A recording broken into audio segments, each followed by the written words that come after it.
Hello and welcome back. This is our next episode in the creation series, Creation Genesis 2. So I'd like to keep a tally of what we've done so far. We learned from Genesis 1. These are the questions we ended up with. So each cycle is called a day with an evening and morning. So we asked this question, why have this pattern if it's not a real day? Because we know a day can have more than one meaning, a literal 24-hour day or a long but undefined amount of time. But still, the question remains, why do they bother calling it an evening and morning? And it uses this pattern too, as God said, and it was so. So does that mean that God did it just by saying it? Or God said it and somebody else did it, and it was so? And then we found out that the sun and moon were not built until day 4. So how did things grow? And we saw that God said it was good, but we asked that question, what is good for God?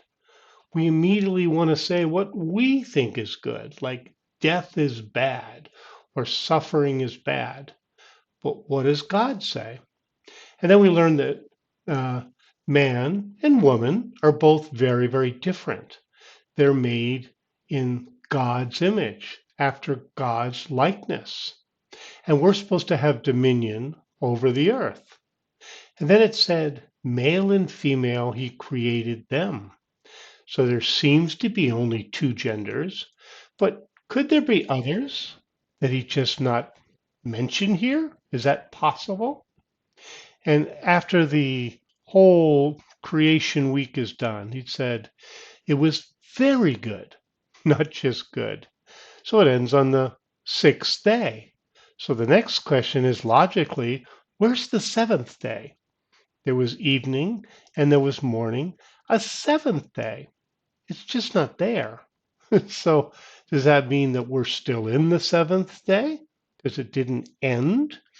Or does that just mean he didn't talk about it because it's not part of the creation week?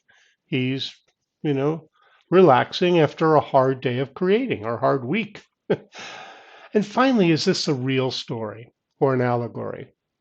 I heard many, especially liberal thinkers, say that this is just an allegory. It's never meant to be a real history. So, in this one, in Genesis 2, we add one more to the mix.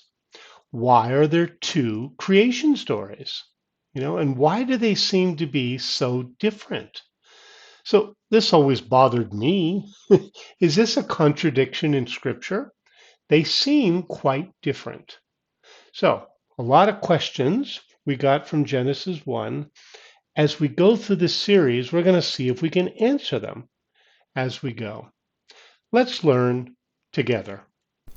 The creation story from Genesis chapter 2. The heavens, the earth, and all their vast array were finished. On the seventh day, God finished his work which he had done, and he rested on the seventh day from all his work which he had done. God blessed the seventh day and made it holy, because he rested in it from all his work of creation which he had done. This is the history of the generations of the heavens and of the earth when they were created, in the day that Yahweh God made the earth and the heavens. No plant of the field was yet in the earth, and no herb of the field had yet sprung up, for Yahweh God had not caused it to rain on the earth. There was not a man to till the ground. But a mist went up from the earth and watered the whole surface of the ground. Yahweh God formed man from the dust of the ground and breathed into his nostrils the breath of life, and man became a living soul. Yahweh God planted a garden eastward in Eden, and there he put the man whom he had formed. Out of the ground Yahweh God made every tree to grow that is pleasant to the sight and good for food, including the tree of life in the middle of the garden, and the tree of the knowledge of good and evil. A river went out of Eden to water the garden, and from there it was parted and became the source of 4 rivers. The name of the first is Pishon. It flows to the whole land of Havilah, where there is gold. And the gold of that land is good. Bdellium and onyx stone are also there. The name of the second river is Gihon. It is the same river that flows to the whole land of Cush. The name of the third river is Hiddekel. This is the one which flows in front of Assyria. The fourth river is the Euphrates.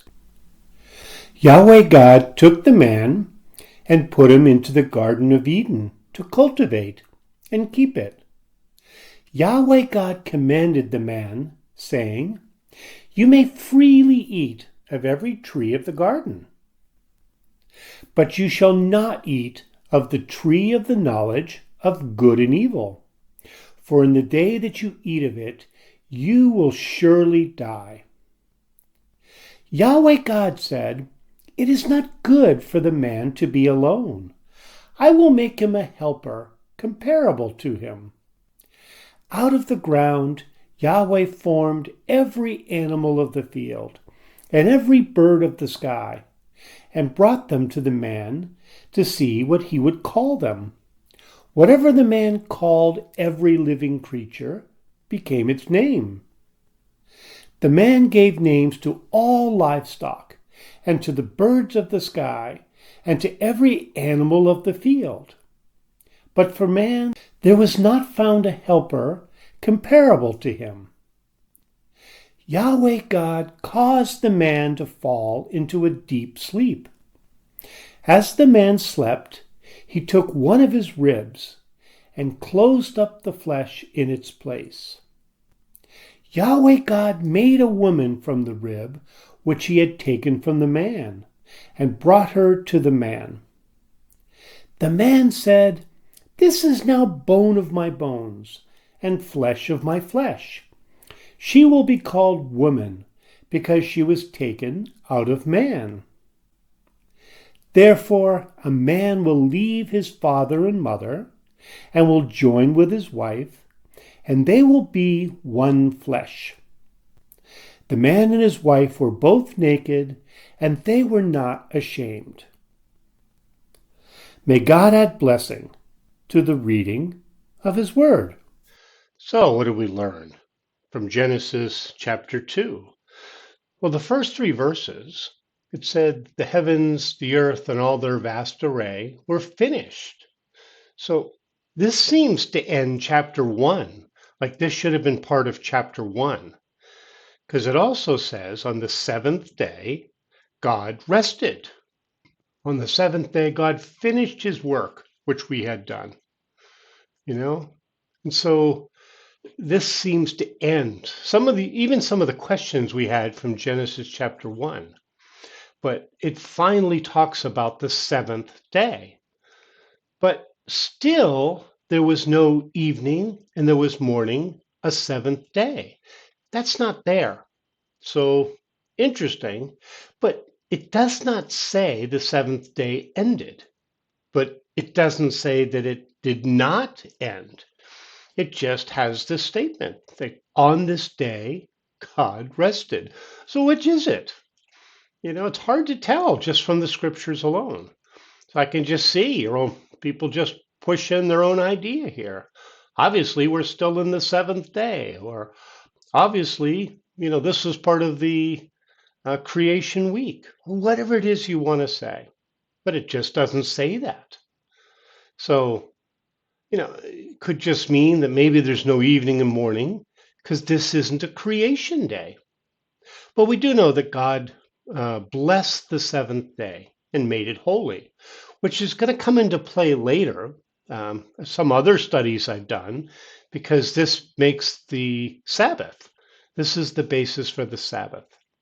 Well, it goes on in chapter 4, and it said, "This is the history of the generations of the heavens and of the earth when they were created." So there's something different here. This is not the same story. This is something different. What is the generations of the heavens and of the earth? Do the heavens have generations? Does the earth have generations? It's a very interesting question. But this seems to be more detail, maybe, or something like that. But it's clearly not in the same time frame or the same story at all. And then it says in verse 5 that, no plant of the field was yet in the earth yet. So, this was before it rained because it said there was a mist before it rained. So again, it seems to be filling in some details. This doesn't seem to be even in chronological order. It just skips right down that before there was any plants, there was a mist. So a detail that wasn't said in Genesis chapter 1. And then in verse 7, Yahweh God formed man from the dust of the ground and breathed into his nostrils the breath of life. And man became a living soul. So this seems to just skip right down to day 6. Or is this saying that man was created first? Both seem to be possible here, you know. But, the mist thing, and then suddenly talking about man, so the mist was created and then suddenly man, it seems like we're out of order. It seems like the direct chronological order isn't the way this story is told. It's almost like, yeah, you've got the basics, here's some detail. Now, it goes on to say that they planted a garden eastward in Eden, and there he put the man whom he had formed. So this is only about the Garden of Eden. And God made things to grow out of the ground. So that's quite significant that God makes things to grow. So it said it also includes the tree of life and the tree of the knowledge of good and evil. What are these things? Are they actually real trees? Well, there certainly aren't regular trees, I don't think. But we'll find out later that they have fruit on them. So it's all very strange. And again, we can't add any more to this. It doesn't tell us anymore. There's 2 trees, something to do with the knowledge of good and evil, and something to do with the tree of life. So it's just not explained. So, and then it comes up with these rivers, and so there was 4 rivers, and these seem to be real places. I know archaeologists think they found all of these. So this seems to be an actual real place. And then in 15, 16, and 17, God gives the command, you shall not eat of the tree of the knowledge of good and evil. So this is a good, clear command. And then it says in verse 18 that it's not good for the man to be alone. I will make a helper comparable to him. In the NIV, the New International Version, it says, I will make a helper suitable to him. So, some kind of helpmate, something so he's not alone. And so, 19, verse 19, out of the ground, Yahweh God formed every animal of the field and every bird of the sky and brought them to the man to see what he would call them. Whatever the man called every living creature became its name. So this is a little confusing. Is this creation out of order? Is it saying that man was made before the animals? Or did God just create a few more for Adam to name? What is going on here? One more good question. But we know that the Garden of Eden was already there. So there are plants and animals that were created before this. So this clearly isn't the first creation of these things. This sounds like You're kind of collecting all these samples to work with later. So he created one of everything, maybe a perfect one, maybe things that perfectly, well, there I go again, going off scripture. You should never do that. Don't say maybe, don't add to the scripture. There I go. So we don't know why he did this, but according to the scripture, he brought all these things to the man to name them. So, and seeing as there was plants and animals in the Garden of Eden, and it says that they were plants and animals before day 6, before man was here, it seems like this is a special collection of them, just so Adam could name them. And in verse 20, he does, he names them. And then in verses 21 to 23, Adam fell into a deep sleep, took one of his ribs, closed up the flesh, and God made the woman. So this is where women came from. So begs the question, where would other genders fit into this scenario? This is strong evidence that there are only two genders. So according purely from the Bible, not judging anyone, where would these other genders have come from? I think it's a good question. And then in 24, therefore a man will leave his father and his mother and will join with his wife, and they will be one flesh. So woman came from man's flesh, and that's why we have marriage. So, and we will have a marriage video coming up, so look for that. Verse 25 said, the man and his wife were both naked, and they were not ashamed. So everything was innocent at this time. So let's keep learning, and let's keep trying to figure this out together. Now we come to our modern expression. This is the idea of put your house in order. And this is to resolve your problems, both personal and business, usually before something happens, like maybe you get married or you're going to die or whatever the case may be. I just love this old house. This house is just about to be demolished. So put your own house in order. Sometimes we'll say it when somebody attacks you. You say, put your own house in order before you attack my house. And this comes from 2 Kings 21. In those days, Hezekiah was sick and dying. Isaiah the prophet, the son of Amos, came to him and said to him, Yahweh says, set your house in order, for you will die and not live. What a message to get directly from a prophet or directly from God. You will die and not live. Set your house in order.